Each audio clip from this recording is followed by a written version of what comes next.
Hello, this is Ms. DB. In this video we are going to look at solving one-step equations. So the first part of your worksheet has some vocabulary that you need to understand when we're talking about equations, and then there's just a few questions related back to that vocabulary. Then we're going to look at solving some one-step equations. We'll start with solving equations by using addition, and then by solving equations using subtraction, and by division, and by multiplication. So when you do these problems, you have to show your work. I know that you probably can do some of these in your head, but what we're practicing on this worksheet is using inverse operations. So the last worksheet you could solve with mental math. On this worksheet, show your steps by showing what the inverse operation is.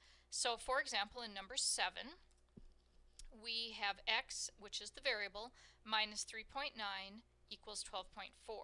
We need to undo the minus 3.9 by doing the inverse operation, which is to add 3.9 to both sides. So for showing your work, all you have to do is type a plus 3.9 on both sides of the equal sign, and then you can write the answer. And let's see, that would be 16 point, oops, I covered it up, 0.3, but we can double check with our handy dandy calculator. 12.4 plus 3.9 is equal to 16.3.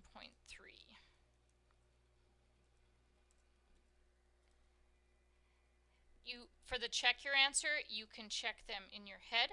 16.3 minus 3.9, yep, that's 12.4.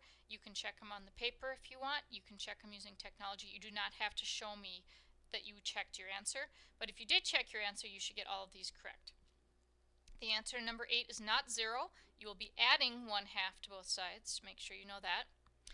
Next, we're going to solve equations by using subtraction. So on these questions, here's a couple examples. You will be undoing addition by subtracting a number from both sides. Make sure that, like in number 9, if you have, again, you're going to show your work, if you subtract 5 from both sides, I should move that over a little bit. If you subtract 5 from both sides, you have negative 25 minus 5.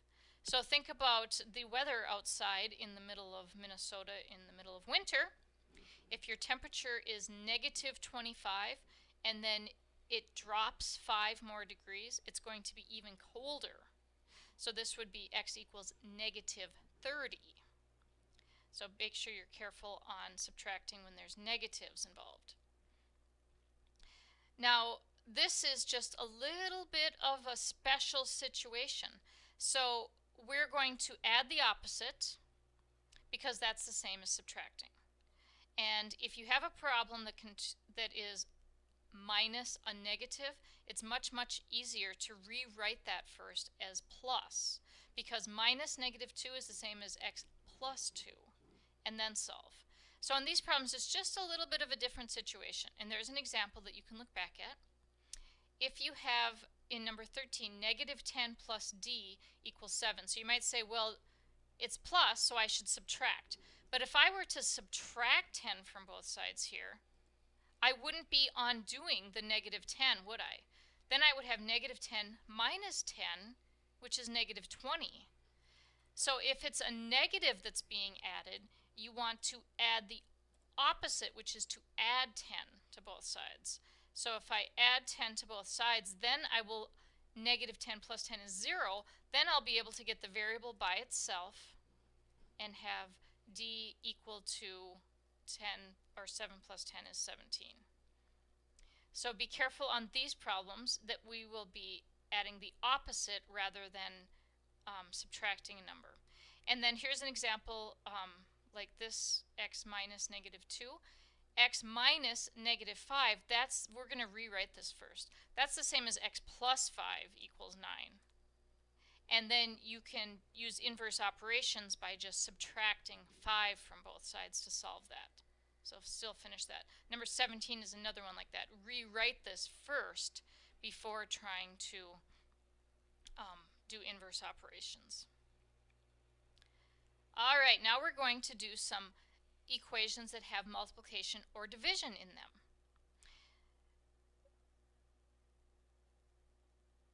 All right, so we're going to use inverse operations. So if you have a problem like in this example 1a, where you have the variable being divided by a number, the opposite of dividing is to multiply. So we would multiply both sides by the number that's being divided. So we multiply both sides by -5. And when we do that, the -5 divided by -5 cancels, and you're left with -5 times -4 is equal to 20. 20 equals k. And then you can check by substituting the answer you got back into your original equation, and it is true that 20 divided by -5 is indeed -4. So then we know it's correct. As I showed you in an earlier worksheet, you can also use technology to check and see if you have the correct answer. So for the following problems, you're going to solve with multiplication. So you'll be multiplying by the number that the variable is being divided by currently. Sometimes that's a negative number, sometimes it's a positive number, sometimes it's a decimal number. So on each one you'll be multiplying to solve. In the next section, we have equations where the variable is being multiplied by a number. So to solve these, the opposite of multiplying is dividing. So you would divide each by something. In order to show, when I say you have to show your inverse operations, to show division, you can use the backslash bar. So I would divide both sides by 14, like that. And then I would write x equals, because 14 divided by 14 is 1, and 1x is the same as x. So x is equal to, and then I have 105, and it's a -105, divided by 14. And this will help me check. Yep, -7.5. So it should be negative, because a negative divided by a positive is negative. And it's okay for you to get a decimal answer. All right, number 28, we have a little bit of geometry practice here. It says that angle XYZ, that's this angle here, is congruent to angle ABC, so they have the same measure. One of them is 50, one of them is 15 plus x. So we're going to write an equation showing that they're equal, and then solve your equation for x. So this is simple enough. We know that the two equations, or that the two angles are equal, so their measures are equal.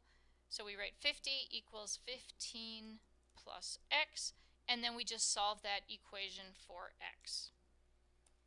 So just because there's some symbols there does not mean this is a difficult problem, and then you would still get something, I'll let you finish that, is equal to x. In 29, there are two possible solutions to this. You pick the incorrect one and explain the mistake. So you're either going to say A is incorrect or B is incorrect, and here's why. Here's what they did wrong.